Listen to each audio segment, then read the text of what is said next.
अबे ऐसा लगता है कि पंडा फोन पे बात करते रहता है भगवान से कि कौन से दिन कहाँ मिलेगा। हमारे दिमाग में डाला जाता है शनिवार है हनुमान जी की तरफ चले जा, मंगलवार है शंकर भगवान की तरफ चले जा, गुरुवार है फलाना लक्ष्मी की तरफ चले जा, इतने बजे जाना, इतने बजे मंदिर में जाना, इतने बजे पूजा करना। बिरसा मुंडा ने बोला मैं ऐसे भगवान को नहीं मानता हूँ जो ब्राह्मणों की मानता है। हिंदू राष्ट्र का मतलब होता है आदिवासी मुक्त भारत। जो इस देश को हिंदू राष्ट्र घोषित करना चाहते हैं उसका दूसरा मतलब होता है आदिवासी मुक्त भारत, यानी बगैर आदिवासियों का देश। जिस दिन आदिवासी वनवासी हो जाएगा उस दिन दलित, ओबीसी और अल्पसंख्यक स्वर्गवासी हो जाएंगे। 1993 में भारत सरकार ने संयुक्त राष्ट्र संघ में एक प्रस्ताव भेजा जिसमें लिखा है कि भारत में आदिवासी रहते ही नहीं है। इसका मतलब ये होता है कि भारत में आदिवासी नहीं है और भारत के आदिवासी नागरिक भी नहीं। तो इन लोगों ने आपकी पहचान को भी खत्म कर दिया, आपकी नागरिकता को भी खत्म कर दिया। लोगों ने आरोप लगाया कि बाबा साहब ने संविधान में आदिवासियों को डिफाइन नहीं किया। ये बात गलत है। ना गोंडी तेले वड़की करना, मैं मराठी भी नहीं आती, मैं हिंदी में बोलूंगा। मला मराठी पण येत नाही, मैं हिंदी मध्ये बोलणार। वायता लेकिन मीवा गोंडी और मावा गोंडी ते थोड़ा फर्क मंदा। हाँ, मैं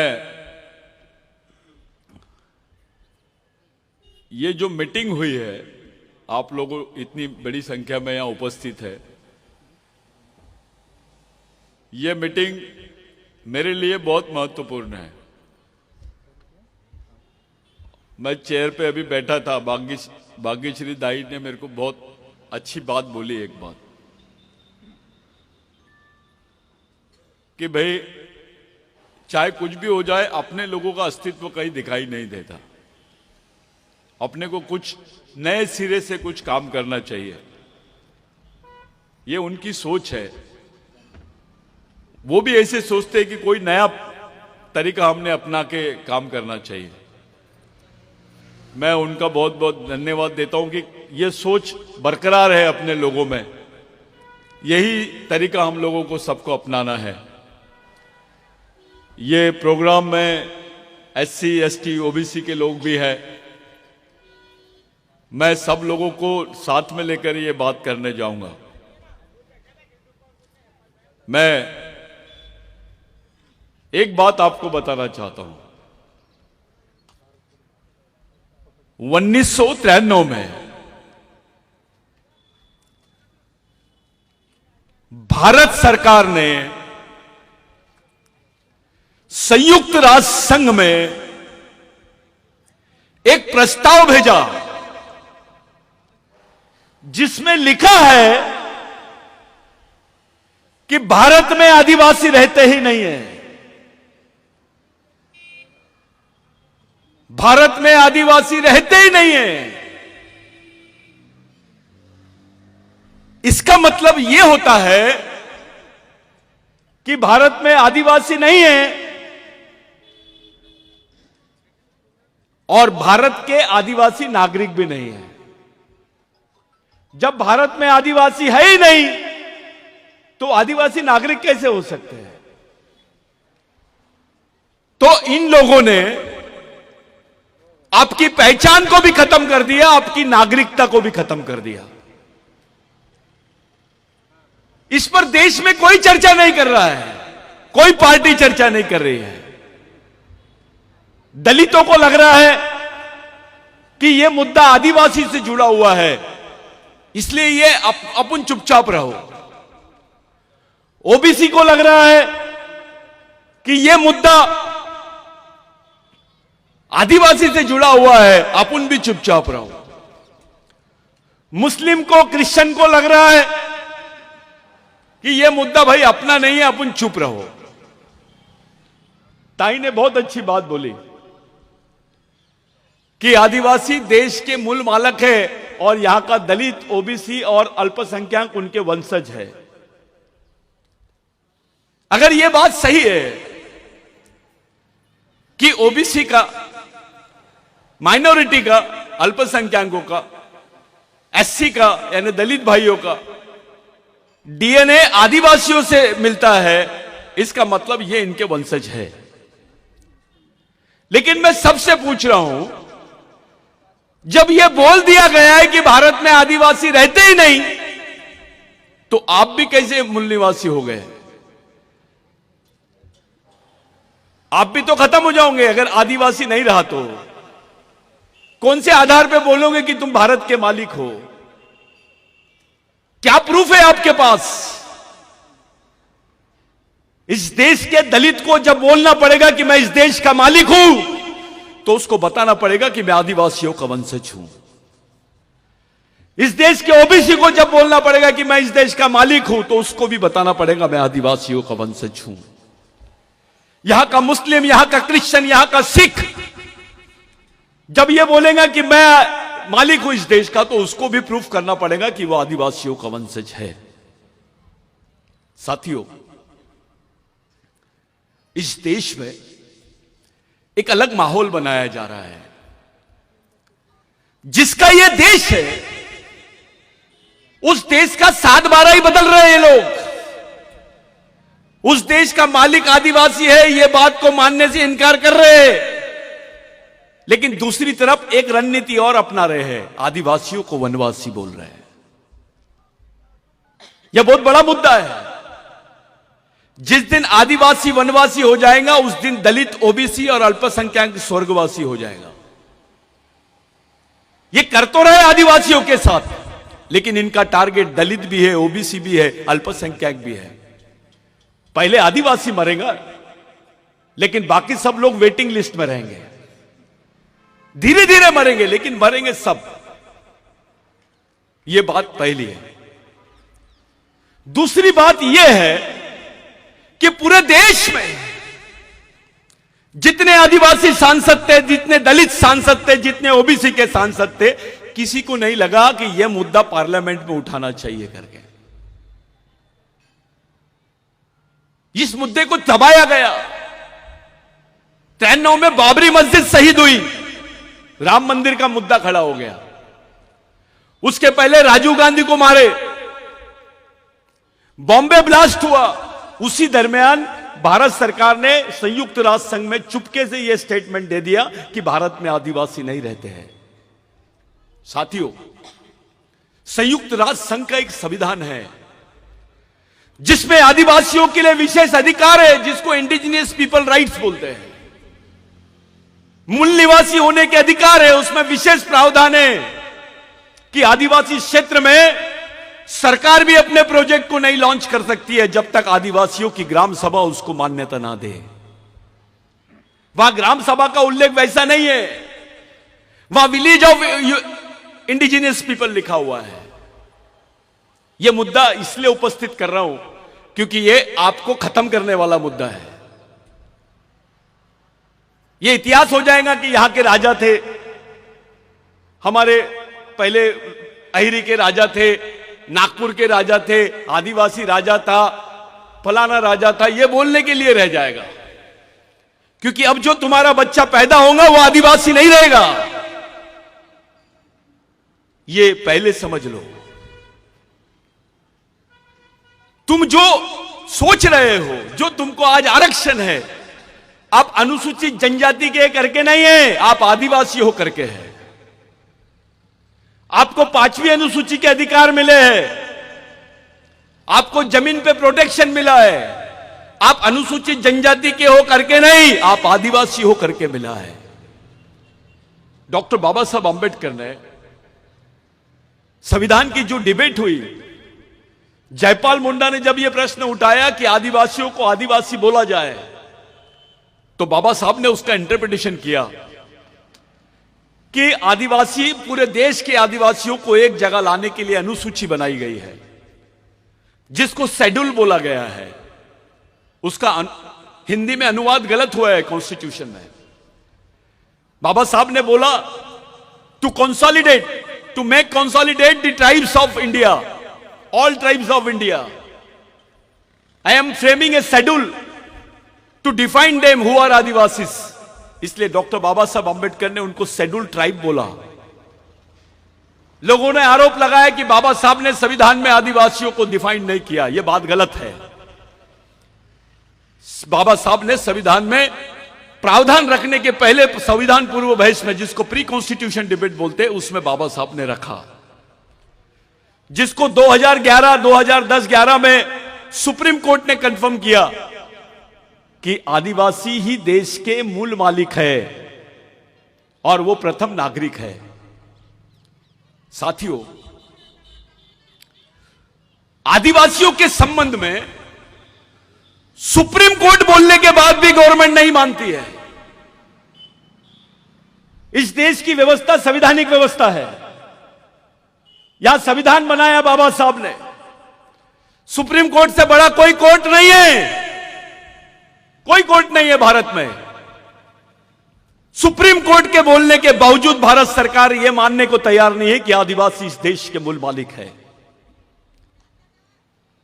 हमारे बैल सांसद जाते पार्लियामेंट में और चुपचाप बैठते हैं, कुछ नहीं बोल रहे हैं और चुपचाप काम करते हैं वनवासी करके। अबे तेरे अंदर का बाबूराव शेरमाके का खून मर गया क्या? टंट्या भील का खून मर गया क्या? बिरसा मुंडा का खून मर गया क्या? गुंडा धुर का खून मर गया क्या? बाबा साहब का खून मर गया? क्या बात है रे भाई? तेरे साथ तेरी आने वाली पीढ़ी को भी खत्म करने का षड्यंत्र देख रहा है और तुम बंदर जैसे चुपचाप बैठ के देख रहे हो कि क्या चल रहा है देश में। ये इसलिए बोल रहे हैं कि भारत में आदिवासी नहीं रहते हैं। भाग्यश्री ताई, ये बहुत इंपॉर्टेंट बात बता रहा हूं, क्योंकि भारत विश्व में पहला देश है जिसने बोला है कि हमारे पास लैंड बैंक है। पैसे की बैंक नहीं, जमीन का बैंक है। और ये जमीन की बैंक किसकी है? ये किसकी जमीन के भरोसे बात कर रहे हैं? ये आदिवासियों की जमीन के भरोसे बात कर रहे हैं। कोई ताली वाली मत बजाओ। ये आपकी जमीन को बोल रहे हैं ये लैंड बैंक है। अभी आपके पास 25 एकड़ है, 10 एकड़ है, 15 एकड़ जमीन है। जिस दिन बोल देंगे भारत में आदिवासी नहीं रहता है, ये बात अप्रूव्ड हो गई, तो आपकी जमीन जिसका कानून बनाया गया था बिरसा मुंडा के आंदोलन की वजह से, जिसमें 1 लाख लोग मारे गए थे, सेकेंड वर्ल्ड वॉर में इतने लोग नहीं मारे गए जितने बिरसा मुंडा के आंदोलन में मारे गए। जमीन की लड़ाई थी वो। बाबूराव शेरमाके की भी लड़ाई जमीन की थी। अहिरी से उस तरफ रामाकुंडम, गढ़चिरौली, चंद्रपुर, आदिवासी औरतों को ब्लाउज नहीं पहनने दिया जाता था, अपना छाता नहीं ढाक सकते थे। वो ढाकने के लिए भी टैक्स देना पड़ता था, क्योंकि व्यवस्था ब्राह्मणवादियों के हाथ में थी। राजा भले आदिवासी था। उस व्यवस्था में बाबूराव शेरमाके का संघर्ष शुरू हुआ। उस व्यवस्था में अगर ब्राह्मण ने मर्डर भी कर दिया तो उसको सजा का प्रावधान नहीं था। यह मनुस्मृति का कानून है। लेकिन जब आदिवासी विद्रोह हुआ, उस विद्रोह के बाद में यहां पर आदिवासियों को एक नाम दिया गया जो विश्व के किसी आदिवासियों को नाम नहीं दिया गया। उसका नाम है क्रिमिनल ट्राइब। गुनेगारी जमात। हमारा राजा भी था तो उसको भी क्रिमिनल ट्राइब बोला गया है। आदिवासी का बच्चा पैदा होते से क्रिमिनल ट्राइब है। आज भी बाबूराव शेरमाके का नाम शहीदों की लिस्ट में नहीं है, क्रिमिनल ट्राइब की लिस्ट में है। क्रिमिनल ट्राइब को शहर में जाने का कोई अधिकार नहीं था। अगर क्रिमिनल ट्राइब को किसी ने मार दिया, गुनेगार जमात के आदिवासी को किसी ने मार दिया, तो उस पर केस नहीं लगती थी। यह कानून था। राजा अपने थे लेकिन कानून दूसरों का चलता था। हमारे लोगों को इस क्षेत्र में, इस क्षेत्र को दंडकारण्य बोलते हैं। दंडकारण्य का मतलब यह होता है कि जिनको सजा दी जाती थी उनको यह क्षेत्र में रखा जाता था।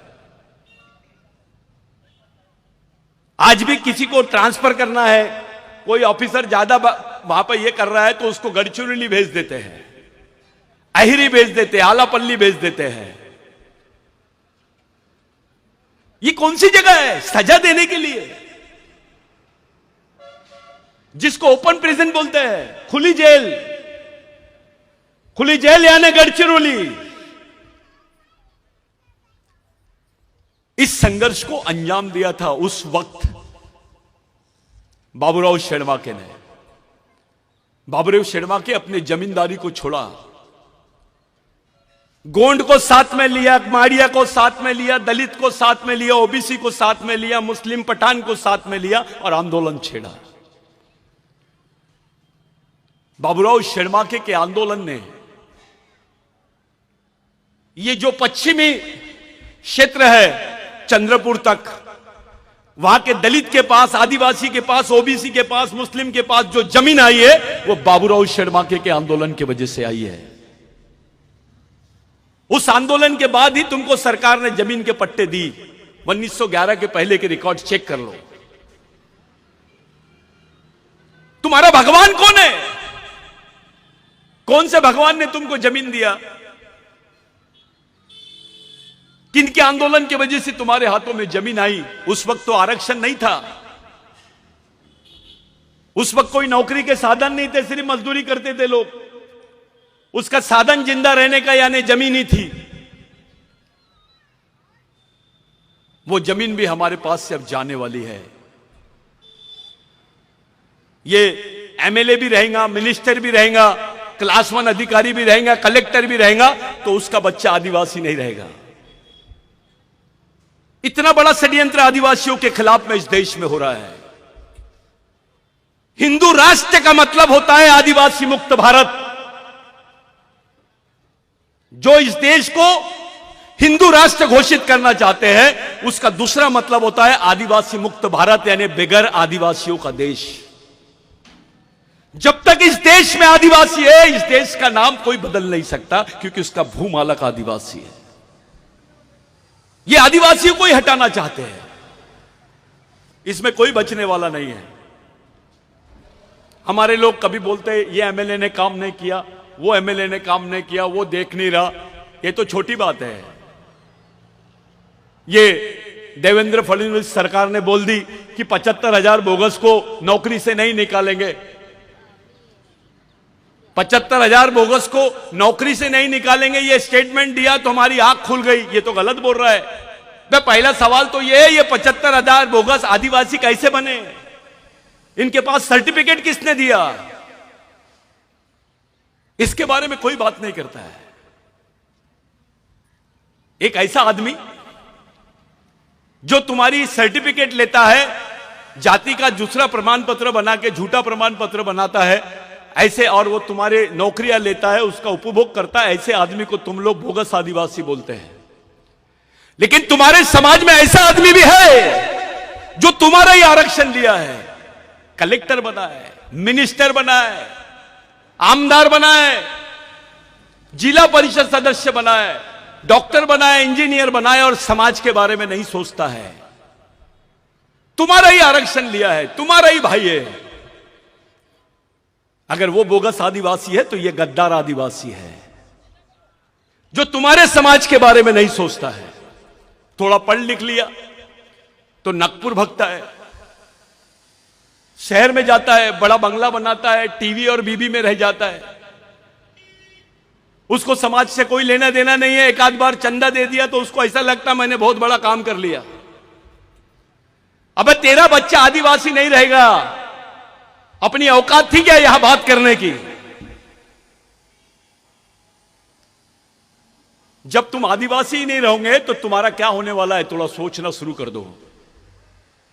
तुम्हारी पहचान खत्म, तुम्हारा अस्तित्व खत्म। जैसे अंडमान निकोबार में आदिवासियों को देखने जाते ताई और ऐसे ब्रेड के टुकड़े फेंकते हैं,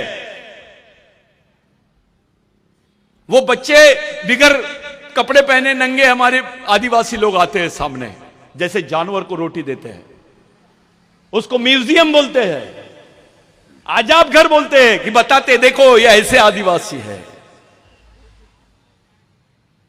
ये गढ़चिरौली में भी चल रहा है। गढ़चिरौली में आदिवासियों के नाम पर इंटरनेशनल फंड आता है। आदिवासी को मालूम ही नहीं कि उसके नाम पे कौन फायदा उठा रहा है।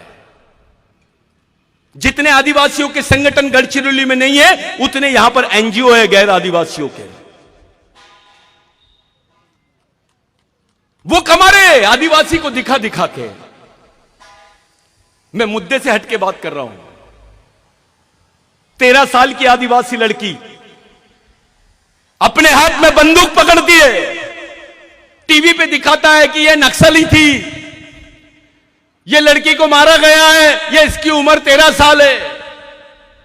समाज का कोई आदमी उसके बारे में बात नहीं करता कि आखिर क्या बात है, यह 13 साल की लड़की ने अपने हाथ में बंदूक क्यों पकड़ी। कौन सा समाज है तुम्हारा? कौन है तुम्हारे समाज का चालक पालक और मालक? किसके इशारे पे चलते हैं आप? कौन सी व्यवस्था है तुम्हारे पास? यहां का बौद्ध भाई डॉक्टर बाबा साहब आंबेडकर का लिखा हुआ ग्रंथ अपने बच्चे के हाथ में देता है, जिसको बुद्ध और उसका धम्म बोलते हैं। उनका बुद्ध विहार चलता है, उनके स्कूल चलते हैं, भिक्खु काम करते हैं, समता सैनिक दल का काम चलता है, तब जाके समाज का अस्तित्व है। यहां का मुस्लिम भाई 4 साल की उम्र में अपने बच्चे को मदरसा में लेके जाता है, उनके भी स्कूल चलते हैं, बच्चों को जमात में लेके जाते हैं। वो अपने बच्चे के हाथ में कुरान शरीफ देता और बोलता, बेटा ये तेरे जीने मरने का रास्ता है, इसको लेके चल। यहां का ब्राह्मण भाई अपने बच्चे के हाथ में वेद देता है, पुराण देता है और बोलता है इसको चला, आज तो व्यवस्था उनके हाथ में है।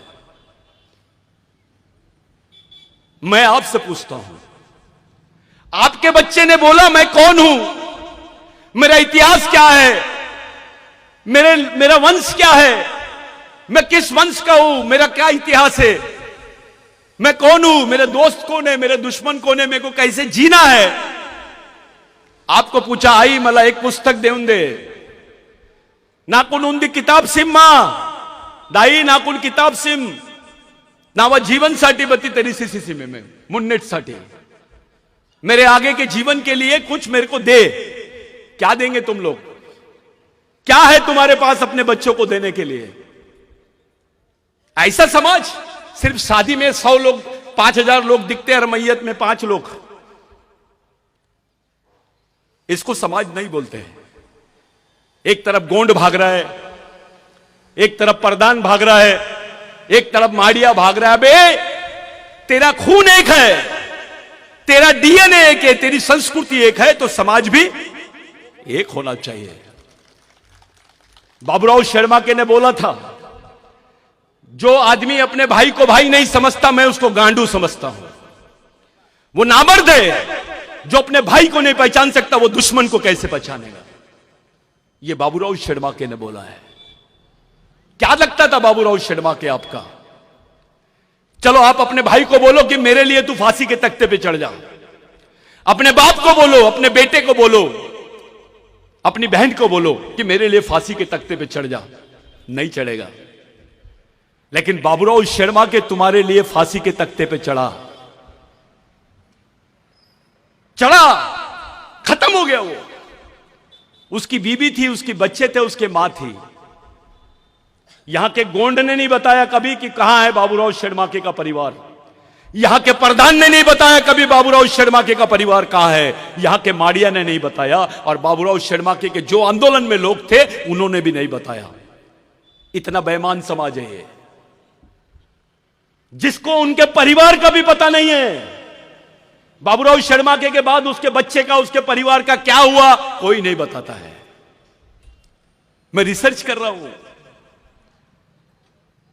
सुबेरे बाबूराव शर्मा के को फांसी की सजा होती है और दोपहर में फांसी के तख्ते पे खड़ा कर देते हैं। यह विश्व का पहला केस है। कोई भी सजा आफ्टर 24 आवर्स होती है, लेकिन 2 घंटे में बाबूराव शर्मा के को इन्होंने फांसी के तख्ते पे चढ़ा दिया। पहली बार फांसी का फंदा टूट गया, दूसरी बार चढ़ाया, और तीसरी बार मरने के बाद उसके कोई अवशेष नहीं बचना चाहिए, ऐसे मनुवादी चाहते थे। उन्होंने उसको चूने की भट्टी में डाला, क्योंकि बाबूराव शर्मा के सभी जगह बोलता था कि राज हमारा है तो व्यवस्था भी हमारी होनी चाहिए। यह सच्चाई थी उसकी। हमारे दिमाग में डाला जाता है कि यह शनिवार है, हनुमान जी की तरफ चले जा, मंगलवार है शंकर भगवान की तरफ चले जा, गुरुवार है फलाना लक्ष्मी की तरफ चले जा, इतने बजे जाना, इतने बजे मंदिर में जाना, इतने बजे पूजा करना। अबे ऐसा लगता है कि पंडा फोन पे ही बात करते रहता है भगवान से। कि कौन से दिन कहां मिलेगा। बिरसा मुंडा ने बोला, मैं ऐसे भगवान को नहीं मानता हूं जो ब्राह्मणों की मानता है, मैं ऐसे भगवानों को ब्राह्मणों के घर का कुत्ता समझता हूं। यह सच्चाई थी बिरसा मुंडा के विचारों में। अलग अलग भाग रहे हैं हम। मैं ये संगठन का अध्यक्ष हूं, मैं वो संगठन का सचिव हूं। अबे इधर आ, मैं तेरे को इंटरनेशनल अध्यक्ष बना देता, क्या कर लेगा। आप लोग बोल रहे थे सुरजागढ़ की बात।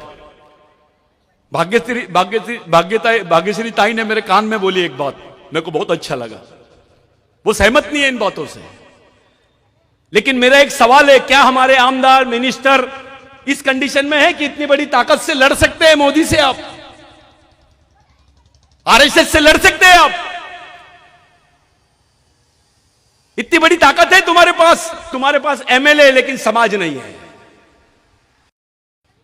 मैं ये संघटन का हूं, आपला घेरे, आपला वेगळा झंडा ठेव, आपण प्रधान आहो, आपला वेगळं ठेव रे, आपण तो राजगोंडा हो। अबे ये गांडूगिरी कहां से लाए? ये सोच कहां से आई तुमको? ये तो नपुंसक सोच है। आता आपण आपला पूजा उजा करू, आपण सब करेंगे, तुम में और ब्राह्मण में क्या फर्क पड़ गया? अबे लड़ाई के मैदान में अगरबत्ती लगाएगा तो बचेगा कि मरेगा?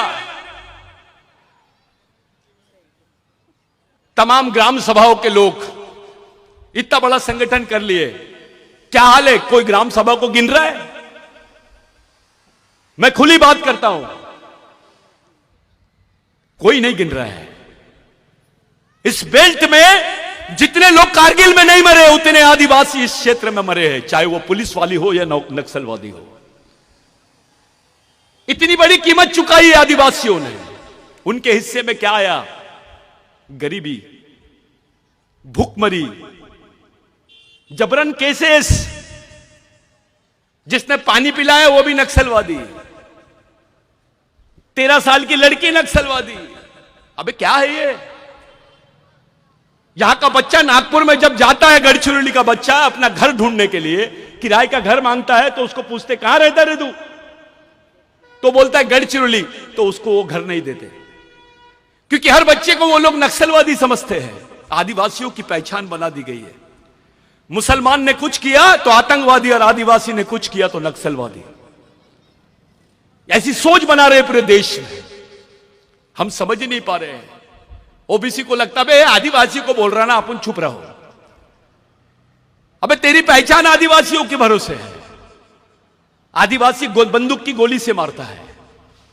मैं ऐसे क्षेत्र में गया था कल, गट्टा, उसके पहले मैं बस्तर में गया था, उसके पहले गढ़चिरौली के बहुत सारे क्षेत्र में गया था।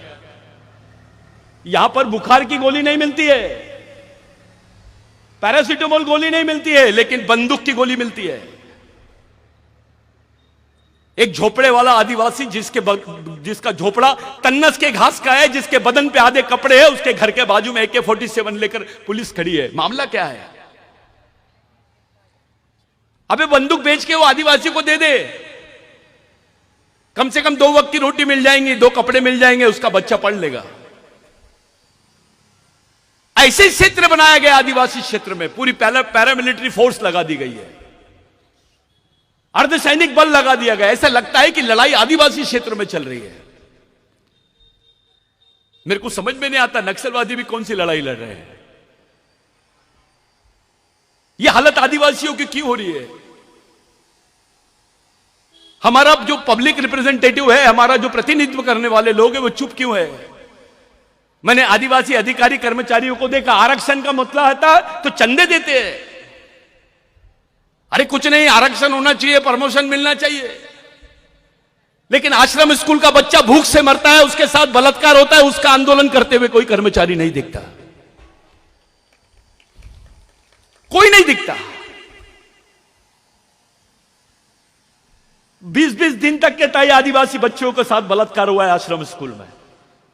वो पारदी आदिवासी थे, गोंड को लग रहा था बे पारदी है, बस साले तेरा भाई है ना, तेरे खून का है ना, तू भी नहीं समझेगा। आज आदिवासी भाई किसी को पता चल जाए कि आदिवासी महिला है, गढ़चिरौली भले आदिवासी कहूंगा, हम यहां के राजा होंगे, लेकिन हमारी महिला जब सड़क से जाती है तो दूसरे लोग हंसते हैं, बे ये आदिवासी है, कुछ भी कर ले। इसके समाज के लोगों को कुछ नहीं समझता, इनमें एकता नहीं है। उसका दूसरा मीनिंग यह होता है कि दूसरे लोग आदिवासियों को गांडू समझते हैं। क्या सम्मान है हमारा? क्या सम्मान है? कुछ नहीं है। और यह तो बहुत बड़ी कल्पना है, वो तो बाबा साहब की सोच का कल्पना है कि भाई आदिवासी, एसटी, एससी, माइनॉरिटी के लोग मिलकर लड़ना चाहिए। यह तो बहुत अच्छी बात है। ऐसा होता है क्या? सोच ऐसी बन गई है कि दलितों का प्रश्न है ना तो वो देखते बैठेगा, आदिवासी का प्रश्न है ना वो देखते बैठेगा। अरे बाबा साहब को तो हमने भंडारा से इलेक्शन हरा दिए थे, यहीं के दलित थे, यहीं के आदिवासी थे, यहीं के ओबीसी थे, जो उसका दिया हुआ आरक्षण का उपभोग कर रहे हैं। आज जब जीते जी बाबा साहब को इलेक्शन हरवा दिए भंडारा से, वही डॉक्टर बाबा साहब आंबेडकर पहली बार पश्चिम बंगाल से लड़े। एक तरफ सुभाष चंद्र बोस का छोटा भाई लड़ रहा था इलेक्शन कांग्रेस से, और दूसरी तरफ शेड्यूल कास्ट फेडरेशन से डॉक्टर बाबा साहब आंबेडकर लड़ रहे थे। आदिवासियों ने कांग्रेस से बगावत किया और डॉक्टर बाबा साहब आंबेडकर को जिताया। जिस आदमी ने बाबा साहब को आखिरी वोट दिया उसका भी नाम बिरसा था। वो बिरसा मुंडा के विचारों के लोग थे जिन्होंने बाबा साहब को पहली बार जिताया। डॉक्टर बाबा साहब आंबेडकर संविधान सभा के अध्यक्ष बने और उनके हाथ में संविधान बनाने का मौका मिला। बिरसा मुंडा का आंदोलन नहीं होता तो यह मौका भी अपने को नहीं मिलता। जिसको महात्मा गांधी बोलते हैं, राष्ट्रपिता बोलते हैं आप, वो महात्मा गांधी को स्वतंत्रता का संदेश, उसकी प्रेरणा बिरसा मुंडा से मिली है। उन्होंने लोगों से पूछा ये कौन है, ऐसा ही बोर्ड लगा हुआ था, मैं हमेशा बताते रहता हूं, महामानव, क्रांति सूर्य, धरती आबा भगवान बिरसा मुंडा। गांधी जी ने पूछा कितने लोगों के नाम हैं, तो आदिवासी खड़े हुआ, एक ही आदमी का नाम है। तो बोले ये कितने साल जिया? सिर्फ 24 साल जिया। ये क्या चाहता था? मुड़गास मुड़गा मावास, उसका मतलब है मावा नाटे मावा राज, हमारे गांव में हमारा राज। गांधी जी ने बोला इसी आंदोलन की तो पूरे देश को जरूरत है। यहीं से गांधी जी ने टाई और कोट उतारा, लंगोटी पहना और भारत छोड़ो आंदोलन की तैयारी की। अगर गांधी जी, डॉक्टर बाबा साहब आंबेडकर, गांधी जी जैसे लोग बिरसा मुंडा से प्रेरणा लेते हैं, आप गांधी जी को राष्ट्रपिता बोलते हैं, बिरसा मुंडा तो इस देश का आजा होना चाहिए। लेकिन क्योंकि वो आदिवासी है उसमें कोई बात ही नहीं करता है, कोई बात नहीं करता है। अभी अपने आप को अंबेडकरी आंदोलन का भी एक अच्छा उदाहरण देता हूं दादा। मैं कुछ उच्च जाति के लोगों ने बौद्ध धर्म ले लिया और उनके साथ अपने लोग भी थे। मैं दिल्ली की कॉन्फ्रेंस में था, मैं नाम नहीं लेता उनका, सब लोग जानते हैं उनको। वो आके खड़े हो गए, हम बौद्ध हैं। उस कॉन्फ्रेंस में बोल रहे थे, मैंने भी बोला मैं आदिवासी हूं। तो बोले आप वो नागपुर के कि गढ़चिरौली के हैं?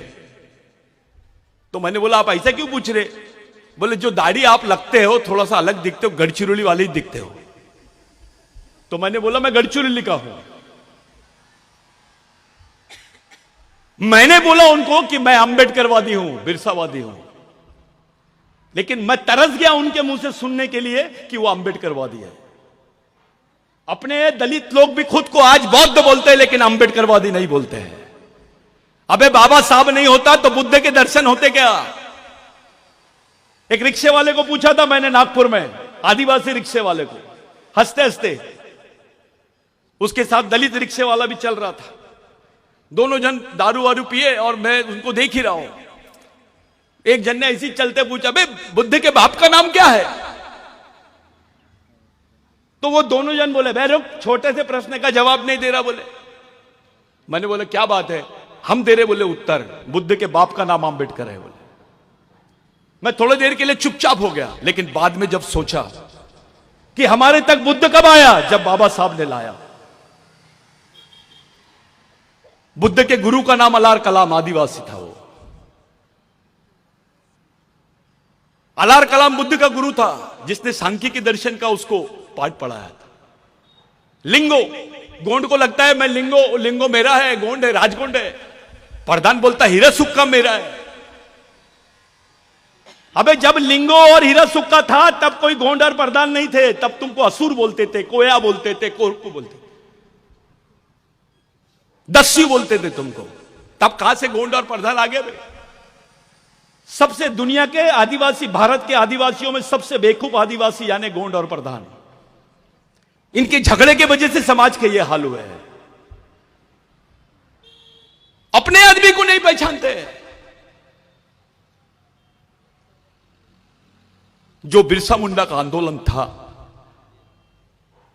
मेन बात पे आ जाते हैं। 1 लाख लोग मरे, उनके रिकॉर्ड पे नाम नहीं है। 6 साल के बच्चे से लेकर तो 70 साल का बूढ़ा भी आदिवासी मरा है उसमें। सबसे ज्यादा संख्या में महिलाएं मरी। उधर बंदूकें थी और इधर सिर्फ तीर कम था। बिरसा मुंडा ने उस लड़ाई को जीता है। उस लड़ाई का नतीजा था कि ब्रिटिश गवर्नमेंट इंग्लैंड में जाके एक कानून बनाई जिसको लैंड एक्विजिशन एक्ट बोलते हैं, जिसको भूमि संपादन अधिनियम बोलते हैं, जिसमें लिखा हुआ है कि आदिवासी की जमीन गैर आदिवासी नहीं ले सकता है, और गैर आदिवासी तो क्या सरकार भी नहीं ले सकती है। अगर यह कानून नहीं होता तो अपने गरीब आदिवासियों के पास में जमीन नहीं होती, अपने जो राजा घराने के लोग हैं उनके पास भी जमीन नहीं होती, क्योंकि दूसरे लोग आदिवासियों को सम्मान नहीं देते। मैं बोलूंगा ये आदिवासी डॉक्टर है, ये आदिवासी इंजीनियर है, ये भाग्यश्री ताई हमारी आदिवासी रॉयल फैमिली से आती है, अपना ही आदमी उसको सम्मान देता है, दूसरे लोग नहीं देते। ये सच्चाई है। बाबा साहब को दलितों का नेता, ओबीसी समाज के महात्मा फुले का नेता। बे बाबा साहब तो पूरे देश का बाप था। महात्मा फुले जिससे बाबा साहब ने प्रेरणा ली, बिरसा मुंडा जिससे बाबा साहब ने प्रेरणा ली। कुछ लोग मेरे को पूछते हैं कहां लिखा हुआ है, तो मैं ये जमीन पे बोल रहा हूं, गढ़चिरौली की नर्मदा का जो यहां का जमीन का आंदोलन था। कौन सी नदी है? गोदावरी नदी का जो आंदोलन था, उसमें डॉक्टर बाबा साहब अंबेडकर ने बोला कि मैं आदिवासियों के आंदोलन को और उनको चलाने वाले जो महापुरुष है उनको अपने आंदोलन का गुरु मानता हूं। बाबा साहब ने बिरसा मुंडा का स्पेसिफिक नाम नहीं लिया था, लेकिन उसका एक ही आंदोलन चल रहा था पूरे पश्चिम बंगाल में। तब झारखंड, पश्चिम बंगाल, उड़ीसा और बिहार एक ही प्रीमाइसेस में थे, जिसको नॉर्थ प्रोविंस बोलते हैं। पहले हमारी राजधानी थी मध्य प्रदेश की, सीपी एंड बरार की, नागपुर। यह मालूम होना चाहिए। बाबा साहब बौद्ध धर्म लेने के पहले आदि धर्म ले रहे थे। आदि धर्म की तरफ झुकाव था बाबा साहब का। ऐसे कई राज्य हैं जहां पर जो दलित है, जैसे यहां का आदिवासी उत्तर प्रदेश में दलित है, यहां के गोंड को उत्तर प्रदेश में शेड्यूल कास्ट बोलते हैं, यहां के महार को उधर अरुणाचल के बाद में वहां पर उसको आदिवासी बोलते हैं। तो उस वक्त डिक्लेरेशन था, ये जो बोल रहे हैं दलित अलग है आदिवासी अलग है, एक ही डीएनए के लोग हैं, एक ही डीएनए के लोग हैं। ओबीसी किसको मानते? महादेव को मानते हैं। आदिवासी भी मानता है, सब वंशज मानते हैं महादेव को। महादेव के क्या हाल कर दिए? जब हमारे लोग खुलेआम तरीके से ओबीसी रहे या दलित रहे या आदिवासी रहे, महादेव को महादेव बोलता है, देवों का देव महादेव। लेकिन जैसे ब्राह्मणों के चुंगल में शिव फंस गया तो ब्रह्मा विष्णु महेश बना दिए उसको, तीसरे नंबर का भगवान बनाए। इस मनुवादियों ने भगवान शिव को नहीं छोड़ा, तुमको कैसे छोड़ेंगे? यह सच्चाई है। मैं एक सवाल खड़ा किया था जब भी कि इस देश का सुप्रीम कोर्ट बोलता है कि भगवान राम यहां पैदा हुए तो सब लोग मान लिए। इसी देश का सुप्रीम कोर्ट बोलता है कि आदिवासी देश के मूल मालिक है, नहीं मान रहे हैं। खुलेआम प्रधानमंत्री जी जनजाति गौरव उत्सव मनाते हैं। अरे भाई, आदिवासी गौरव उत्सव बोल तो सही, डर रहे क्यों? किससे डर रहे हैं?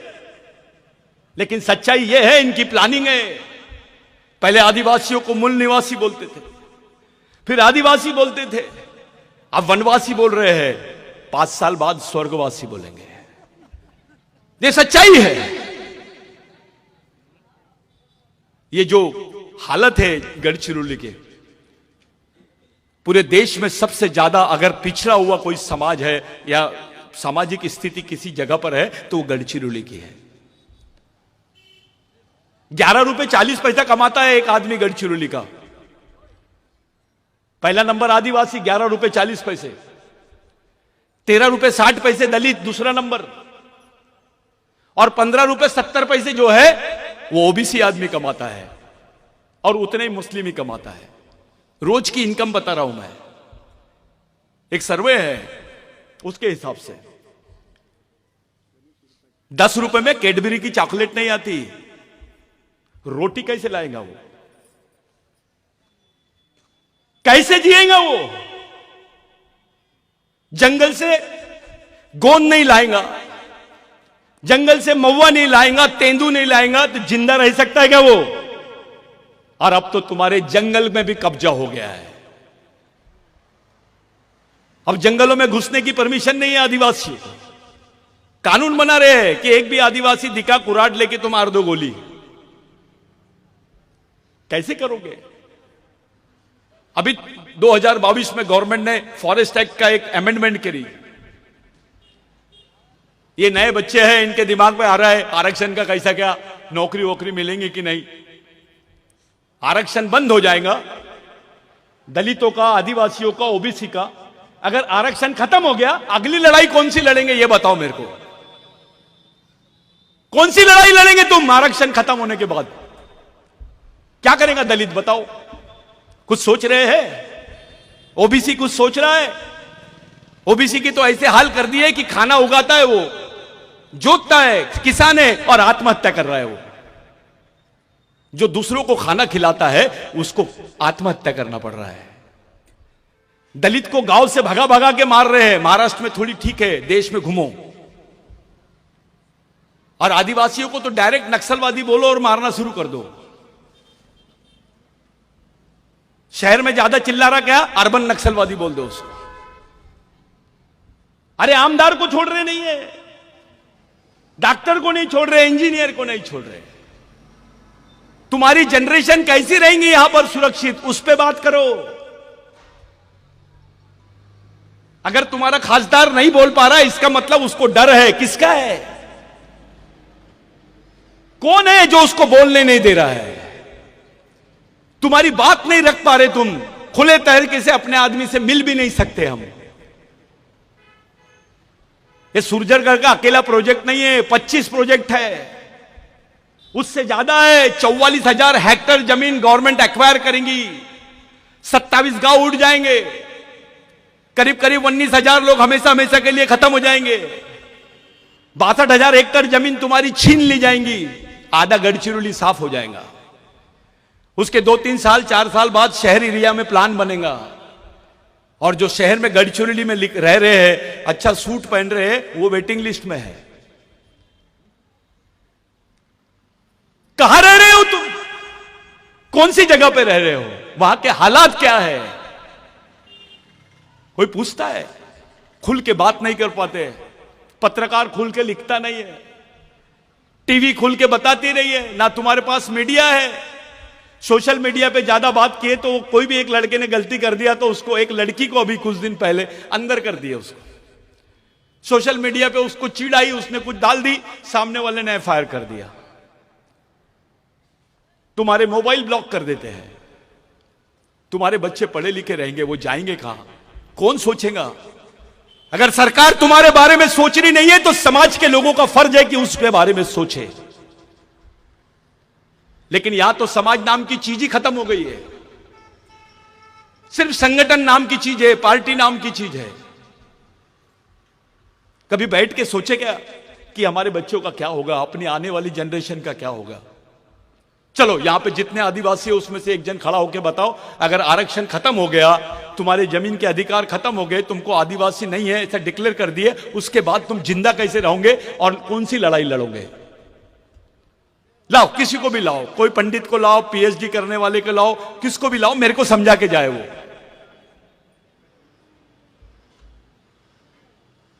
क्या करोगे तुम? ये जो बच्चे नाच रहे थे ना, यही लोग रहेंगे तुमको गाली देने वाले कि जब मेरी जिंदगी का फैसला हो रहा था तो मेरा बाप दारू पी के सो रहा था, मेरी मां भगवान को अगरबत्ती लगा रही थी। बिरसा मुंडा को तो नाम ले लिया आपने, बिरसा मुंडा की विचारधारा नहीं देखे। बिरसा मुंडा ने बोला जल जमीन जंगल और सम्मान मांगने वाली चीज नहीं है, इसको हासिल करने के लिए छीनना पड़ता है और उसके लिए एक व्यापक वातावरण बनाना पड़ता है।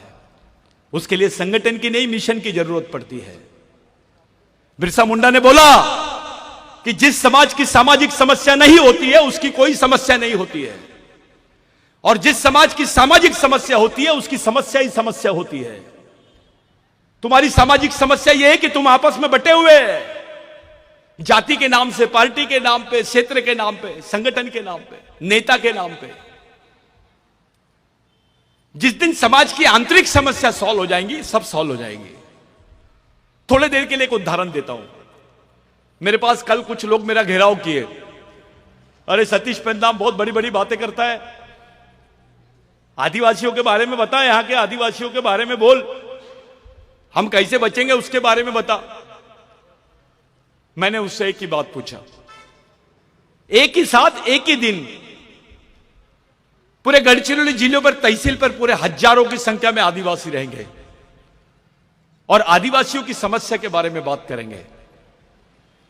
एक ही दिन में पूरी गढ़चिरौली पे एक भी जन अपने घर में नहीं रहेगा, सब सड़क पे आ जाएंगे। कहां भागेगा कलेक्टर, कहां भागेगा नेता, कहां भागेंगी पुलिस? इतनी बड़ी संख्या में होने के बावजूद, इतना बड़ा आदिवासी परिवार होने के बावजूद आदिवासी खामोश है और देख रहा है उसके भाई को पीट रहे हैं। इतना मरा हुआ समाज तो नहीं है भाई। दलित भाइयों में भी एक अंबेडकरी भाई को कुछ बोले तो नीला झंडा पकड़ के निकल जाता है वो। 5 घर रहे भी तो चले जाते कलेक्टर ऑफिस और कमिश्नर ऑफिस, क्योंकि बाबा साहब की सोच है उनके दिमाग में।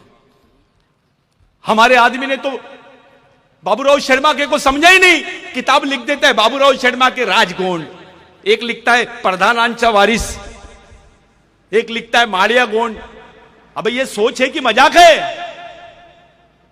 बाबूराव शर्मा की सोच को उसका विस्तार कर रहे हैं कि उसको कम कर रहे हो, तुम उसको खत्म कर रहे हो। मैं 3 मुद्दे बहुत महत्वपूर्ण रख रहा हूं, चाहे वो ओबीसी रहे, दलित रहे, मुस्लिम रहे, कोई भी रहे। 3 साल बाद में किसी के भी लायक गढ़चिरौली रहने लायक नहीं रहेगा, क्योंकि गढ़चिरौली की 70% जमीन जो है वो कारखाने में तब्दील हो जाएंगी।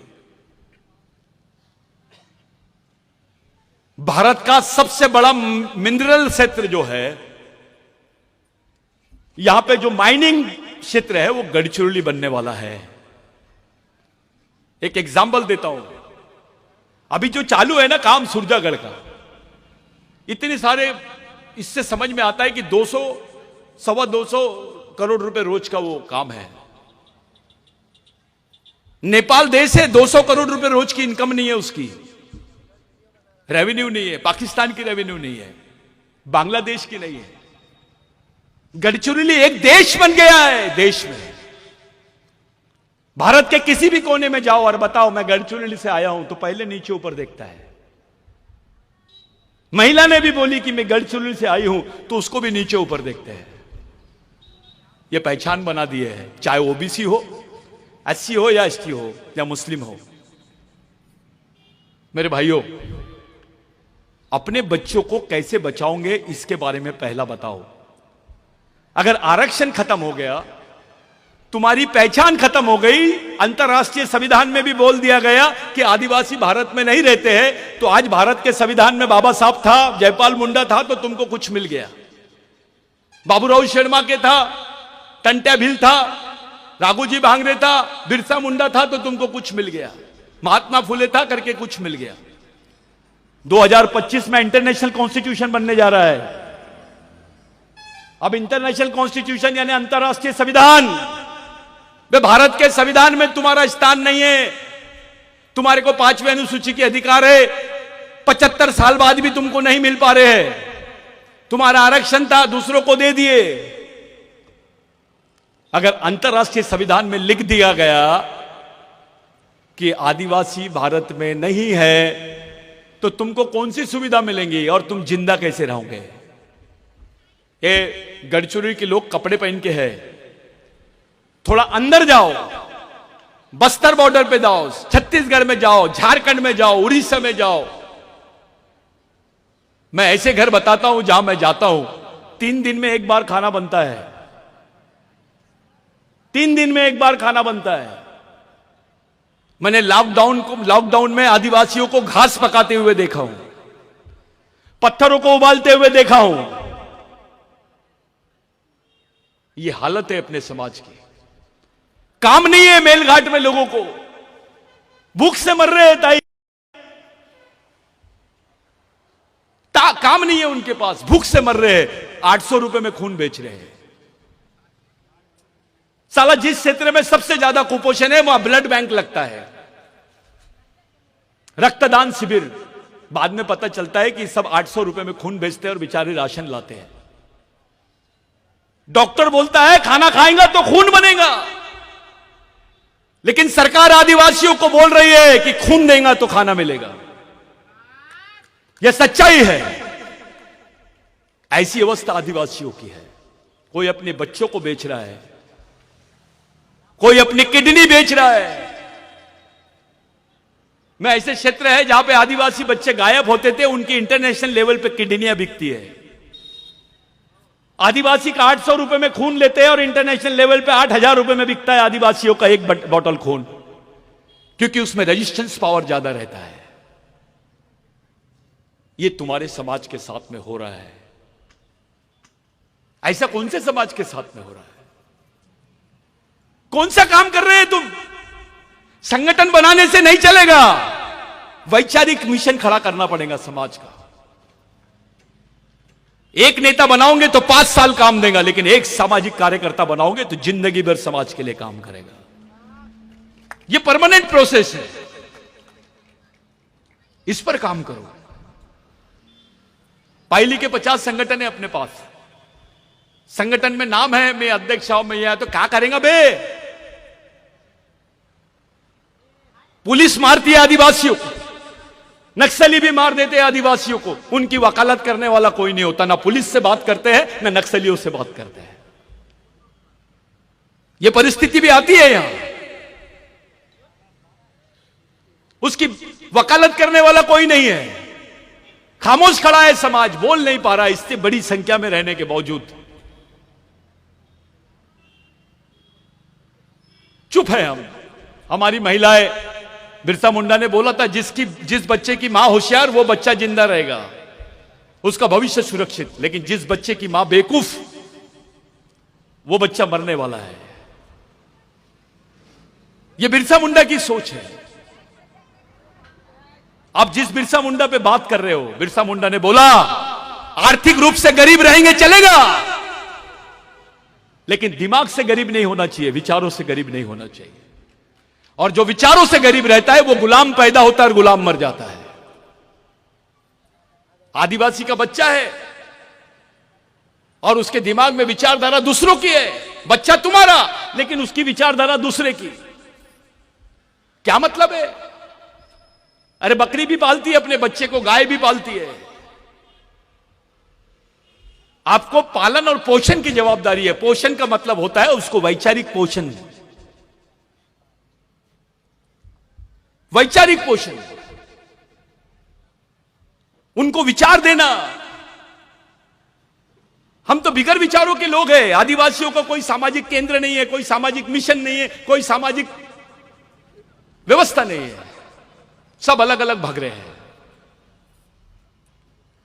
अभी सिवनी में मध्य प्रदेश 2 आदिवासी लोगों के बैग में 5 किलो मटन मिला था, गाय का 5 किलो मटन मिला था। उनके घर में कोई मेहमान होंगे तो बेचारों की औकात नहीं होंगी बकरे का मटन खाने की, सस्ता मिल रहा है करके गाय का मटन ला लिया और वो गाय का मटन खा रहे थे, ले जा रहे थे। उनको बजरंग दल के लोगों ने देखा, वीडियो बनाया और मारते हुए उनको और दोनों को मार डाले। कोई मध्य प्रदेश के नेता ने कुछ नहीं बोला। बिरसा ब्रिगेड ने मध्य प्रदेश को बंद कर डाला, सिवनी पूरा बंद कर डाला। मेरे से कुछ लोगों ने बोले, अरे वो तो गलत किया ना सतीश भाऊ, गाय का मटन खाया ना, गाय तो अपनी माता है। बिरसा मुंडा ने क्या बोला,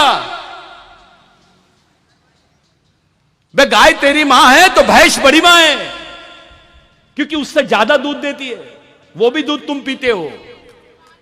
क्योंकि वो काली है करके तुम उसको मां नहीं बोल रहे, मां तो मां है, चाहे गोरी रहे या काली रहे। और जब तुम उसको मां मानते हो, तुम अपनी मां के दूध का बिजनेस करते क्या?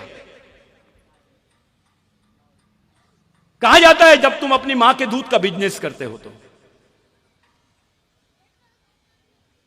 बिरसा मुंडा ने बोला, जिस जानवर को सब लोग तुच्छ जानवर मानते हैं, जिसको गोंडी में पद्दी बोलते हैं, हिंदी में सुअर बोलते हैं, आदिवासी संस्कृति में उस जानवर को नारायण पेन बोलते हैं। पद्दी को गोंडीते पद्दीतून आपण नारायण पेन इंतरोम। जिस संस्कृति में एक तुच्छ जानवर का स्थान भगवान के जैसा है, वहां इंसान का कितना बड़ा स्थान होगा ये सोचो। अरे आदिवासी संस्कृति से जुड़े हुए लोग हैं, यहां से भगवान निर्माण हुए। मोहम्मद पैगंबर कुरैश आदिवासी थे, हजरत बिलाल वो भी आदिवासी थे, जीसस क्राइस्ट वाइजा आदिवासी था, बुद्ध मारिया, ये तो आदिवासी संस्कृति से निकले हुए लोग हैं। महादेव की तो बातें नहीं कर रहा मैं, लिंगों की बातें नहीं कर रहा। सब लोग बदनाम करते हैं आदिवासियों को, हंसते हैं। एक सम्मेलन था दिल्ली में, कुछ लोग मजाक कर रहे थे अपने आदिवासियों के नाम पर। अरे आदिवासी लोग मव्वे के झाड़ की पूजा इसलिए करते हैं क्योंकि मव्वे की दारू पीते हैं। मैं चुपचाप था, मैं बाद में उठा। मैंने बोला, हमारे बिरसा मुंडा ने बोला कि जब चावल नहीं हुआ था, गेहूं नहीं हुआ था, जवार नहीं होती थी, तब आदमी मव्वे का इरुक और मव्वे के रोटियां बनाता था और वो खा के जीता था 10,000 साल पहले। और तब से लेकर आज तक आदिवासी मव्वे के झाड़ को अपना पेन मानता है। ये वो कौम है जो एक झाड़ से बेईमानी नहीं करी। 20,000 साल से 10,000 साल से हमारा संबंध है। ये आदिवासी संस्कृति है। पूरे विश्व के वैज्ञानिक बोलते हैं कि जो पर्यावरण है वो आदिवासी संस्कृति ही बचा सकती है। लेकिन अफसोस है, भारत में सरकार बोलती है जंगल बचाओ, पर्यावरण बचाओ, जंगली जानवर बचाओ। अबे ये तीनों को जिसने बचाया, आदिवासी बचाओ कभी नहीं बोलती। मेरे दिमाग में एक प्रश्न आया। बाबा आमटे जी है, उनका यहां पर आश्रम है। मैं एक बार मिला था उनसे, गांधीवादी थे वो। जब यहां वो आए थे, उनके पास 2 एकड़ जमीन थी। हिमलकसा में उन्होंने काम शुरू किया। प्रकाश आमटे जी है, इसी जमीन पर, इसी गढ़चिरौली में उनका डेवलपमेंट हुआ। सरकार भी वही थी, व्यवस्था भी वही थी, वहां उनका डेवलपमेंट हो गया। उनको मैक्से अवार्ड मिला, देश के बड़े बड़े अवार्ड उनको मिले। मेरे मन में क्वेश्चन आया, उनका डेवलपमेंट हो सकता है गढ़चिरौली में, यहां के मूल मालिक आदिवासी का, यहां के गरीब दलित का, यहां के ओबीसी का डेवलपमेंट क्यों नहीं हो सकता है? यह सवाल खड़ा है मेरे सामने, जबकि व्यवस्था तो वही है। क्यों नहीं हो रहा है हमारा डेवलपमेंट?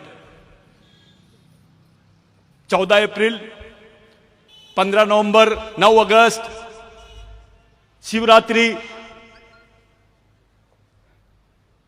हमारी तो पूरी लग गई है। हमारा जो भी महापुरुष होता था, राम जी को अपने झूठे बेर खिलाई सबरी ने। मैं बोल सकता हूं क्या 5-10 मिनट? 5 मिनट बोल सकता हूं और? हाँ ठीक। नहीं, ताई से परमिशन लेता हूं। ताई बोलू? हाँ ठीक। सबरी बोलते हैं। सबरी की उम्र भगवान राम से ज्यादा थी। 12 किस्म के बेर होते हैं, 6 किस्म के पॉइजनस बेर होते हैं और 6 किस्म के बेर मेडिसिनल होते हैं। उसमें इम्यूनिटी पावर बढ़ाने की ताकत होती है। जो पॉइजनस बेर थे उनको चबा के, जो अच्छे बेर थे उनको सबरी ने सामने रखा और राम जी को दिया, क्योंकि वो इसका इलाज कर रही थी। सबरी वैद्य थी, भील आदिवासी थी, डॉक्टर थी वो। राम जी पेशेंट थे, वो अच्छे हो गए। सबरी की उम्र राम जी से बड़ी, लेकिन व्यवस्था देखो। राम भक्त सबरी, राम जी के मां से बड़ी उम्र की लेडी को भगवान के चरणों में रख दिए। जो डॉक्टर है वो पेशेंट के पैर पड़ रहा है। हनुमान जी सबसे ज्यादा सेवा, ताकतवर, उम्र में बड़े। एक लड़ाई उनके लिए लड़े, उनका साथ दिए, लेकिन उसके भी आगे एक शब्द लग दिए, राम भक्त हनुमान। यानी हमारे जितने भी लोग थे वो भक्त बन गए। भक्त बोलने के बाद बड़ा हो जाता है काम। अब एक सीरियल आया था महादेव, टीवी पे चलता था वो, मेरे ख्याल से सोनी टीवी पे चलता था या स्टार में चलता था, सब इसमें आ गया बोलते हैं। उसमें एक दृश्य बताया गया है कि पार्वती जाती है अपने शंकर भगवान के पास और पूछती है, आप इतना बैठते हो, किसका ध्यान करते हो? तो शंकर भगवान बोलता है, मैं राम जी का ध्यान करता हूं। भाई कहां राम जी और कहां शंकर भगवान? शंकर भगवान का कंपैरिजन हो सकता है महादेव का किसी के साथ, लेकिन यह षड्यंत्र है। शिव को भी भुलाना चाहते हैं। शिव तो आराध्य है इस देश का। तो इस षड्यंत्र को समझो। जो मेहनत करता है, गड्ढे खोदता है, दिन भर खेती में काम करता है, थोड़ी सी दारू भी पी लिया तो अपना पढ़ा लिखा आदमी बोलता है उसको, दारू नको पियो। और एक आध पंडित जाता है तो उसके पैर पड़ता है, भगवान के पड़ता है, 100 का नोट निकालता है उसके हाथ में भी देता है। जो मेहनत नहीं कर रहा, एक ही मंत्र से तेरा शोषण कर रहा है, आर्थिक मानसिक, उसको इज्जत। और जो मेहनत करता है दिन भर, उसका सम्मान नहीं करता। ऐसा आदमी सामाजिक हो सकता है क्या? 2 रोटी कम हुई चलेगा, एक कपड़ा कम हुआ चलेगा, लेकिन अपने बच्चों को एक किताब कम नहीं होनी चाहिए, ये याद रखो। और ये जो चला रहे हैं अब ये बिरसा ब्रिगेड का जो मिशन है, ये केवल अड़चुली गढ़चिरौली में नहीं है, अब तो दूसरे देश में भी चालू हो गया है। बाबूराव शर्माके को अमेरिका का आदिवासी जानने लग गया है। यह है मिशन। गढ़चिरौली के बाबूराव शर्माके का जिक्र अमेरिका में हो रहा है, अफ्रीका में हो रहा है। यह बिरसा ब्रिगेड का काम है। ये जो बच्चे काम करते हैं, ये फुल टाइमर है। कभी कभी ये घर बार छोड़ के जाते हैं, जेब में पैसे नहीं रहते, उनको कभी खाना नहीं मिलता। अगर आपके दरवाजे पर आए तो उनकी इज्जत करो। कम से कम 1 रुपए रोज समाज के नाम से डाल दो। गढ़चिरौली में 90,340 परिवार है आदिवासी। 90,340 परिवार के लोगों ने 1 रुपए भी रोज डाल दिया तो 90,000 रुपए रोज आएंगे आपको। 30 लाख रुपए महीना आएगा। कई बेरोजगार बच्चे पढ़े लिखे, उनको आप फुल टाइमर बना के उनको मानधन देकर काम करवा सकते हैं समाज के लिए। फिर आपका बच्चा बजरंग दल में नहीं जाएगा, आरएसएस में काम करने नहीं जाएगा। यह व्यवस्था तैयार करो। अपने घर में बैठकर अच्छे प्रेस के कपड़े पहनकर टीवी लगाकर बोलना कि मैं तो ऑफिसर हूं। मैं ऐसे आदमी को जिंदा आदमी नहीं मानता। खूप छान माणूस आहे, कोणाच्या लेना देण्यामध्ये नाही राहत, सकाळी उठतो, ऑफिस मध्ये जातो, संध्याकाळी येतो, जेवण करतो, टीव्ही बघतो, एक पॅक मारतो आणि झोपतो. कोणाच्या लेना देण्यामध्ये नाही राहत. जो पढ़ा लिखा आदमी होता है समाज का हेडमैन होता है. ये हेडमैन नहीं है, ये तो डेडमैन है, मरा हुआ आदमी है. बिरसा मुंडा ने बोला था GOD God, G for guardian, O for owner, D for driver. यानी पालक, मालक और चालक. इस समाज का जो पालक, चालक और मालक है वो कर्मचारी है.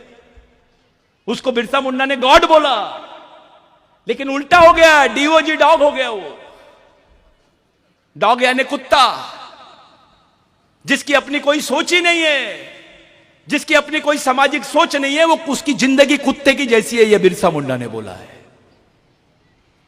बाबा साहब के बच्चे मर जाते थे तो बाबा साहब को एक 15-15, 20-20 दिन बाद पता चलता था कि उनके बच्चे का देहांत हो गया है.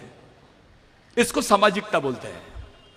म्युनिसिपालिटी की गाड़ी आई महात्मा फुले की बॉडी को लेने के लिए, इसको सामाजिकता बोलते हैं.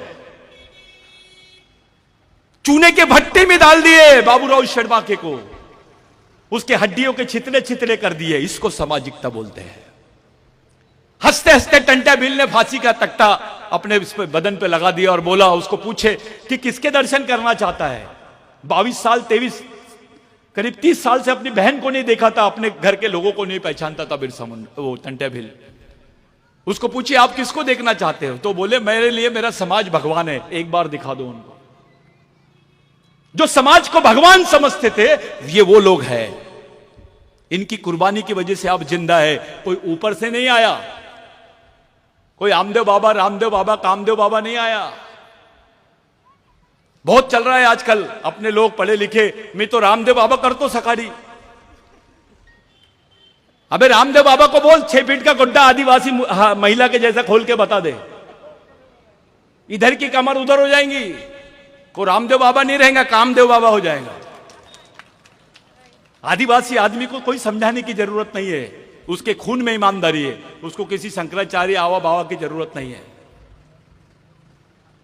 अपनी संस्कृति को पहचानो, अपने आप को पहचानो, अपने समाज को पहचानो, अपने जीवन को पहचानो, आने वाली पीढ़ी के बारे में सोचो, उसको इंसान बोलते हैं.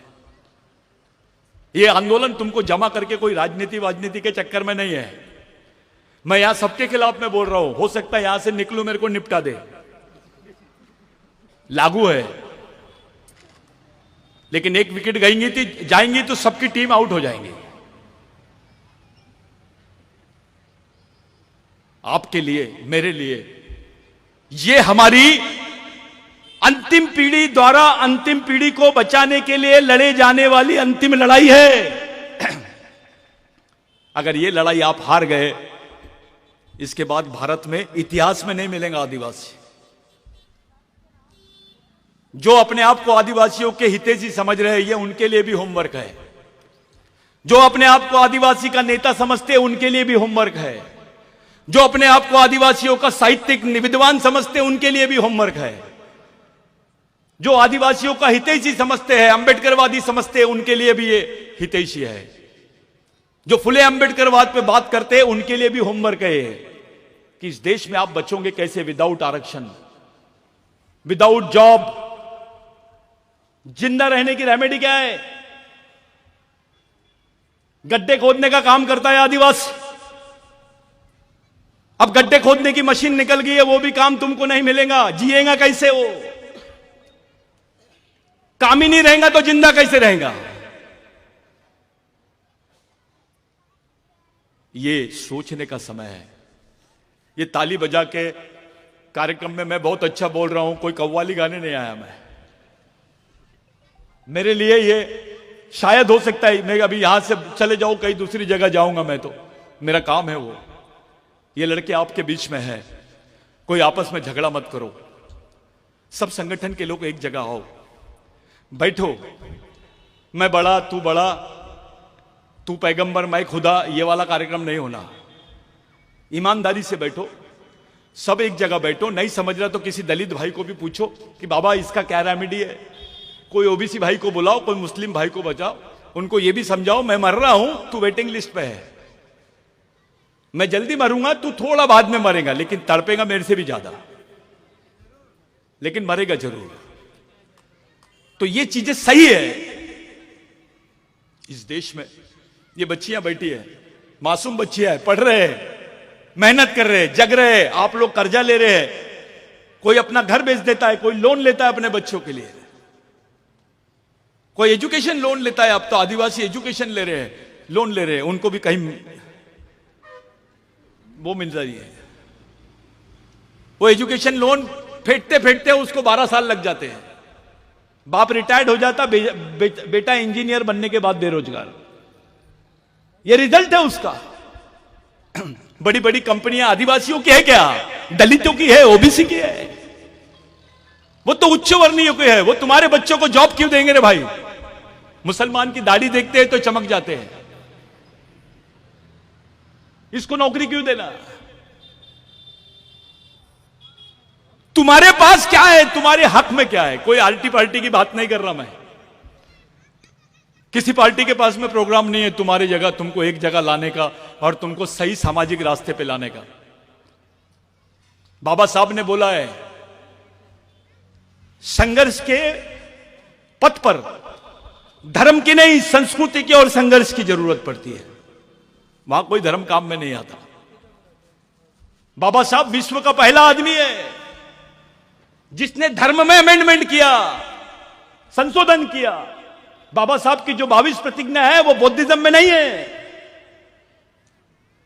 सच्चाई है ये, क्योंकि बाबा साहब इस व्यवस्था के खिलाफ में विद्रोह कर रहे थे, जिसको हम धम्म बोलते हैं। वो जीवन जीने का मार्ग भी है और विद्रोह भी है। जैसे यहां पर उलगुलान की बात करते हैं, बाबा साहब ने जिस बुद्ध को रखा वो भी बिहार में जन्मे थे, वहीं बिरसा मुंडा जन्मे। और जहां बाबा साहब जन्मे हैं मऊ में, वहीं पे टंटा भील जन्मे है। बाबा साहब की मां टंटा भील की कहानी सुनाती थी बाबा साहब को। ये रिलेशन कोई नहीं बताता है। महात्मा फुले, राघोजी भांगरे, रामाजी भांगरे की बात करते थे, जिसका पिताजी भी फांसी में गया, उसका बाप भी, उसका काका भी, पूरा परिवार फांसी में लटक गया राघोजी भांगरे का। वो अंडमान निकोबार की जेल, जिसको काला पानी की सजा बोलते हैं, यहां गए, उसके कोई जिक्र नहीं होता भारत में उनके बारे में, क्योंकि वो आदिवासी है। आदिवासी राजाओं को बंदूक की नोक पर लिखने लगा है, चल जमीन सरेंडर कर, तेरा राज खत्म कर। ये बस्तर में हुआ, ये गढ़चिरौली में भी हुआ। जब दमन शुरू होता है पूंजीवाद का, साम्राज्यवाद का, तो वो किसी को नहीं गिनता। कितना पैसा होगा तुम्हारे पास? चलो 100 करोड़। करुणा के समय में मैंने दलितों को भी देखा हूं 1 करोड़ 20 लाख का बिल देते हुए। आदिवासियों को 25 लाख का बिल देते हुए देखा हूं मैंने। तुम्हारे बच्चे को आश्रम स्कूल में पढ़ा रहे हैं, 1ली से 10वीं तक के बच्चा पास ही होता है साला, उसको लेटर लिखना नहीं आता है। ये बैकडेटेड एजुकेशन है। जिस तरीके से बैकडेटेड मेडिसिन खाओगे तो रिएक्शन हो जाएगा, उसी तरीके से बैकडेटेड एजुकेशन आदिवासियों के बच्चों को दे रहे हैं। ये पॉइजन है। 12वीं में जाता है लड़का, एक लेटर नहीं लिख पाता है, स्कॉलरशिप का लेटर नहीं लिख पाते बच्चे। जैसे कुक्कुट पालन करते हैं, जैसे मुर्गी पालते हैं, बकरे पालते हैं, वैसे आदिवासी बच्चों को पाला जा रहा है। आश्रम स्कूल में ताली मत बजाओ। आश्रम स्कूल में आदिवासी का बच्चा मर जाता है तो आदिवासी ऑफिस से तुमको चेक आता है 30,000 रुपए का, कि तुम्हारा बच्चा मर गया है, 30,000 रुपए ले लो। इसका मतलब यह होता है कि आदिवासी के बच्चे की जान की कीमत 30,000। ईद का बकरा 1 लाख रुपए का बिकता है। जानवरों से भी कम हो गई है आदिवासी बच्चों की जान की कीमत। इस पर कोई बात नहीं करता है। नहीं, ऑफिसर आओ, टाई और कोट पहन लेगा, बाबा साहब दिखने की कोशिश करते हैं। अबे तेरा बच्चे की जान की कीमत क्या है, उस पर बात करना। तेरे बच्चे की जान की कीमत सिर्फ 30,000 है सरकार की नजर में। शेर खाता है ना आदिवासी को तो 4.5 लाख। जीते जी आदमी किडनी बेच देगा तो 10 लाख मिल जाते उसको, लेकिन शेर खाने के बाद 4 लाख दे रहे हैं। सब आदिवासी क्षेत्रों में हो रहा है। या तो सीआरपीएफ घुसती है या शेर घुसा रहे, बफर जोन डाल रहे हैं। अभी जंगल के नाम पे विस्थापित आदिवासी होगा, नक्सलवाद के नाम पे विस्थापित आदिवासी होगा, माइनिंग के नाम पे विस्थापित आदिवासी होगा, पावर प्लांट बनेगा तो विस्थापित आदिवासी होगा, कोई रेलवे लाइन बनेगी तो आदिवासी विस्थापित होगा, कोई बहुत बड़ा रोडवे बनाएंगे ये लोग तो आदिवासी विस्थापित होगा। एक तरफ देश का विकास और एक तरफ आदिवासी का विनाश, दोनों पैरेलल चल रहे हैं, समांतर चल रहे हैं। आप फंस गए, मकड़ी के जाल में फंस गया शेर, फंस गए आप। दलित को लगता है कि मैं तो जम गया बाबा, ऑफिसर बन गया, तेरे बच्चे का क्या। ओबीसी को लगता है जमीन है अब सैटेलाइट सर्वे हो गया है वो सैटेलाइट सर्वे होने से तुम्हारी जमीन का सर्वे हो गया है। ये बहुत डेंजर है। मैं आखिरी बात बोल रहा हूं, मेरी बात को रोक देता हूं। आप लोग थक गए, खाना भी खाना है इन्हें के अपलोतुन तीन भी मंदा। तो एक बात ध्यान में रखो, अपने बच्चे को अच्छी पढ़ाई दो। स्कूलों में बराबर नहीं पढ़ा रहे हैं। नागपुर में तो बड़ा अलग ही चल रहा है, कॉन्वेंट के नाम पे। ताई उसका नाम पे आदिवासी दिख गया ना तो उसको दूसरे क्लास में बिठा रहे हैं, दूसरी कक्षा में बिठाते। आदिवासी समझ में आ गया तो गवर्नमेंट से पैसा ले रहे और बाजू के रूम में बिठाते उसको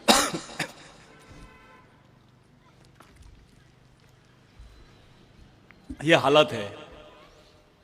अपन लोग गरीब है, बहुत बुरी तरह फंसे हुए हैं। अगर आप लोग महंगा महंगा शौक करते हो, आपको अगर कोई चीज बचा सकती है तो वह है सामाजिकता और समाज। वो समाज नाम की ताकत को खड़े कर दो, आप लोग बच पाएंगे, नहीं तो अपने को कोई नहीं बचा पाएगा। अपन फंसे हुए, नेताओं को बोलने से, उंगली करने से कुछ होने वाला नहीं है। हमारी भूमिका क्या है ये बताओ बस। आदिवासी तो लड़ाई में भी नहीं है, वो देश के मुख्य प्रवाह से भी बाहर है, और जो लड़ाई लड़ने का वो दावा करता है उस लड़ाई से भी बाहर है वो। ये सच्चाई है। पूरा देश गढ़चिरौली के लोगों पर देख रहा है, खास करके पूरे देश के आदिवासी गढ़चिरौली पर एक नजर मार रहे हैं कि गढ़चिरौली के लोग बहुत संघर्ष करते हैं। लेकिन यहां परिस्थिति कुछ अलग है। गढ़चिरौली के लोग तो जातिवाद करते हैं, गढ़चिरौली के लोग तो पार्टी के नाम से बटे हुए हैं, गढ़चिरौली के लोग तो अपना या सेक अपना देख, स्वार्थी है, सामाजिक रूप से गद्दार है। यह गढ़चिरौली के आदिवासियों की स्थिति है। गरीब है, दिमाग से भी गरीब है। पूरे देश के आदिवासी तुमकी तरफ एक आस भरी निगाह से देख रहे हैं कि ये हमारे जो भाई लोग हैं कुछ करेंगे तो उसका फायदा पूरे देश में होगा। और उसी एक्सपेरिमेंट को अंजाम देने के लिए हम लोग गढ़चिरौली में काम शुरू किए हैं। अभी सालेकसा, देवरी, कोरची, ये पूरे बेल्ट में हम लोग तैयारी कर रहे हैं। एक दिन एक ही समय पर पूरे गढ़चिरौली में 1 लाख आदिवासी सड़क पर आएंगे और यहां के आदिवासियों की समस्या पे बात करेंगे। ये एक्सपेरिमेंट करेंगे। 1 लाख लोगों को सामाजिक सदस्यता बनाने का हम लोगों ने निर्धार किया है। कोई आए या ना आए, कोई साथ दे या ना दे, गांव गांव जाने का काम हमने शुरू किया है। आप लोग इस मिशन को चलाओ। यहां कोई अध्यक्ष फध्यक्ष नहीं है, राजा का बेटा राजा नहीं और नेता का बेटा नेता नहीं। समाज के गरीब आदमी का भी बच्चा समाज का नेतृत्व करना चाहिए करके यह मिशन खड़ा किया है। आपकी मेहनत, आपकी सोच, आपकी ईमानदारी, आपकी समझदारी ही समाज को बचा सकती है। आओ सब लोग मिलकर काम करते हैं। यहां कोई नेता वेता नहीं है। यह भाग्यश्री ताई का मंच है, संगठन है। ये ताई का है, ये दादा का है, ये भाऊ का है, ध्रुवे भाऊ का है, सबका है। ये समाज की संपत्ति है जो विचारों पे चलती है। मेरा ऐसा मानना है पर्सनल। नेताओं के विचारों से समाज बच नहीं सकता। अगर समाज बचेगा तो शहीदों के विचारों से बचेगा, क्योंकि उन्होंने समाज के लिए कुछ दिया है। उन विचारों से हम लड़ सकते हैं, उसी विचारों के आड़ में हम बच सकते हैं। आज जरूरत है हमको बाबा साहब की, आज जरूरत है टंट्या भील की, आज जरूरत है महात्मा फुले की, संभाजी महाराज की और बाबूराव शेरमाके की, धरती आबा भगवान बिरसा मुंडा की। आप लोग बहुत देर से बैठे हैं, एक अच्छी मीटिंग आप लोगों ने की है, एक पंचायत अपनी बैठी। ये बच्चे जो काम कर रहे थे, वो आयोजक है, वो बोल नहीं पा रहे थे। ऐसा लगता है कि वो कार्यक्रम कर रहा है तो उसको करने दो, ऐसा मत करो। इसमें समाज की हंसी होती है। सब मिलकर काम करो, अपनी मेहनत का कुछ पैसा मिशन के लिए दो। बाहर का आदमी आपके समाज को नहीं चलाएगा, आप ही को चलाना पड़ेगा। अपनी जवाबदारी को समझो और ये दिमाग में डाल दो कि ये आपकी आखिरी पीढ़ी को बचाने के लिए लड़ी जाने वाली आखिरी लड़ाई है, और जो लड़ रही है वो भी आखिरी पीढ़ी है। इस आखिरी लड़ाई की तरफ अपन लोग सब मिलकर बढ़ेंगे तो शायद कोई रास्ता निकल जाएगा अपने आने वाली पीढ़ी के लिए।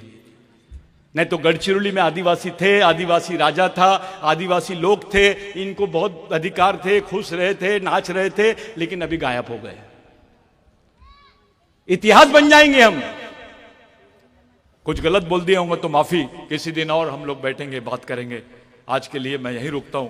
कुछ मेरे मन में कुछ बातें थी जो मैं चाहकर भी नहीं बोल पाया, लेकिन एक बात है, आपसी समन्वय से ही हम कुछ रास्ता निकाल सकते हैं।